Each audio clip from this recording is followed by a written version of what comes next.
Crime time में बात छत्तीसगढ़ के कोरबा से सामने आई एक ऐसी खबर की करेंगे जो आपके होश उड़ा देगी, आपको सोचने पर मजबूर कर देगी। दिन दहाड़े एक बीजेपी नेता की हत्या हो जाती है। पुलिस छानबीन में जुट जाती है। जांच पड़ताल शुरू होती और 24 घंटे के अंदर इस मर्डर मिस्ट्री का खुलासा कर दिया जाता है। लेकिन खुलासा चौंकाने वाला होता है। आखिर कैसे एक बीजेपी नेता की दिन दहाड़े हत्या की गई, क्यों और किसने इस हत्या की वारदात को अंजाम दिया, इस रिपोर्ट में देख लीजिए।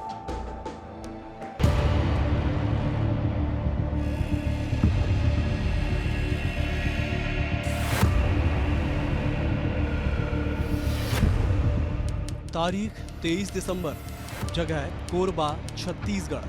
वारदात मर्डर।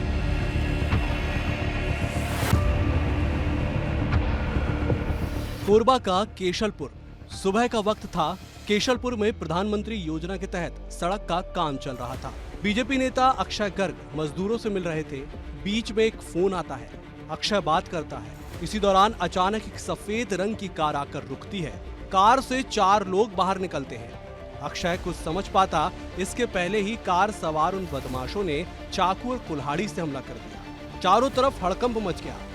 अक्षय की चीखें गूंज उठी और सड़क पर खून ही खून बिखर गया। मौके पर मौजूद लोगों की जैसे सांसें थम चुकी थी। किसी को कुछ समझ नहीं आ रहा था कि आखिर हुआ क्या है। हमलावर आते हैं और बीजेपी नेता पर हमला कर फरार हो जाते हैं। तत्काल अक्षय गर्ग को अस्पताल भेजा जाता है, लेकिन वो अस्पताल पहुंचने से पहले ही दम तोड़ देता है। सरेराह बीजेपी नेता की हत्या से हड़कंप मच जाता है। पुलिस मौके पर पहुंचकर जांच में जुट जाती है, क्योंकि अक्षय गर्ग इलाके का प्रतिष्ठित बीजेपी नेता था। बिंद्रा के जनपद सदस्य और पूर्व जनपद उपाध्यक्ष की इस हत्या से चारों तरफ सनसनी फैल चुकी थी और सवाल यही था कि आखिर बीजेपी नेता को सरेआम किसने मौत के घाट उतार दिया।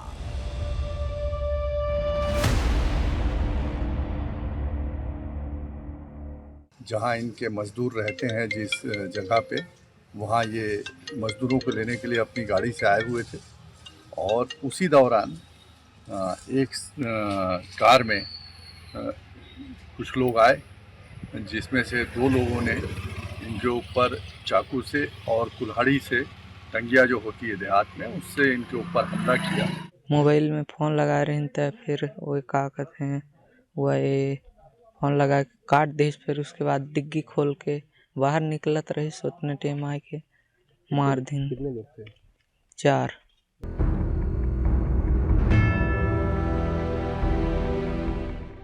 पुलिस जांच में जुट चुकी थी।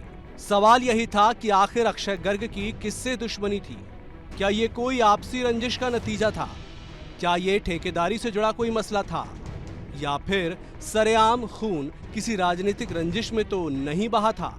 मामला एक राजनेता की हत्या से जुड़ा था, लिहाजा पुलिस के आला अधिकारी भी जांच में जुटे थे। तभी पुलिस को उस कार के बारे में पता चलता है जिससे हमलावर आए थे। वारदात के वक्त आसपास एक अर्बन क्रूजर दिखाई दी थी। पुलिस को जैसे अहम सुराग लग चुका था और 24 घंटे के अंदर ही पुलिस उस कार तक भी पहुंच गई थी। और जब पुलिस उस कार तक पहुंची तो हैरान रह गई, क्योंकि ये कार थी एक स्थानीय नेता मुश्ताक अहमद की। पुलिस मुश्ताक को हिरासत में ले लेती है और फिर धीरे धीरे हत्या के सभी आरोपी पुलिस के हत्थे चढ़ जाते हैं। और जो खुलासा हुआ उसने लोगों को हैरान कर दिया, क्योंकि ये जघन्य हत्याकांड वर्चस्व की लड़ाई का नतीजा था, जिसकी शुरुआत करीब 1 साल पहले हुई थी। अक्षय गर्ग का कद राजनीति में लगातार बढ़ रहा था। करीब 1 साल पहले चुनावी रंजिश को लेकर दोनों पक्षों में मारपीट भी हुई थी। इलाके में हुए चुनाव में मुश्ताक और अक्षय एक दूसरे के आमने सामने खड़े थे, लेकिन मुश्ताक इस चुनाव में हार जाता है और तभी से उसका अक्षय गर्ग के साथ बैर बढ़ जाता है। मुश्ताक के मन में बदले की भावना पनप चुकी थी। अक्षय के बढ़ते कद और रसूख के चलते ये भावना दिनों दिन ज्वालामुखी बनकर मुश्ताक के दिल में धधकने लगी थी। मुश्ताक मानने लगा था कि अक्षय गर्ग की वजह से उसका रसूख कम हो रहा है और इस आग में घी डालने का काम किया हाल ही में हुए एक टूर्नामेंट ने, जिसके पोस्टर में अक्षय गर्ग की फोटो थी, लेकिन मुश्ताक की नहीं थी। फिर क्या था? मुश्ताक ने अपने 3 साथियों के साथ मिलकर अक्षय गर्ग को रास्ते से हटाने का प्लान बना लिया। और दिन दहाड़े सरेआम अक्षय को चाकू और कुल्हाड़ी से वार कर मौत के घाट उतार दिया।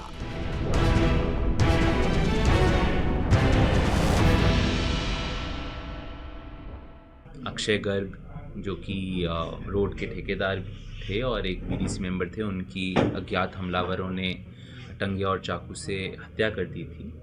उसके अंदर पुलिस ने 3 आरोपियों को और एक विधि से संघर्षरत बालक को गिरफ्तार कर लिया है। उनके खिलाफ विधिवत प्रक्रिया की जा रही है।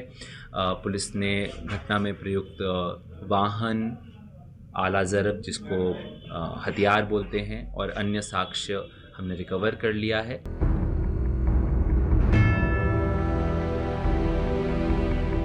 पुलिस ने मुख्य आरोपी मुश्ताक अहमद समेत 4 लोगों को गिरफ्तार कर लिया है, जिनमें एक नाबालिग भी शामिल है। कार, कुल्हाड़ी और चाकू को बरामद कर लिया है और पर्दाफाश कर दिया ऐसी वारदात का जो राजनीतिक और व्यापारिक रंजिश की नींव पर की गई थी, लेकिन इस रंजिश ने सब कुछ खाक कर दिया। एक बीजेपी नेता से उसकी जिंदगी छीन ली तो हत्या करने वाले मुश्ताक को भी कुछ हासिल नहीं हुआ, मिला तो सिर्फ पछतावा और जिंदगी भर की कैद, जहां अब ना राजनीतिक रसूख होगा और ना ही कोई कारोबार। कोरबा से विस्तार न्यूज के लिए हरीश साहू की रिपोर्ट।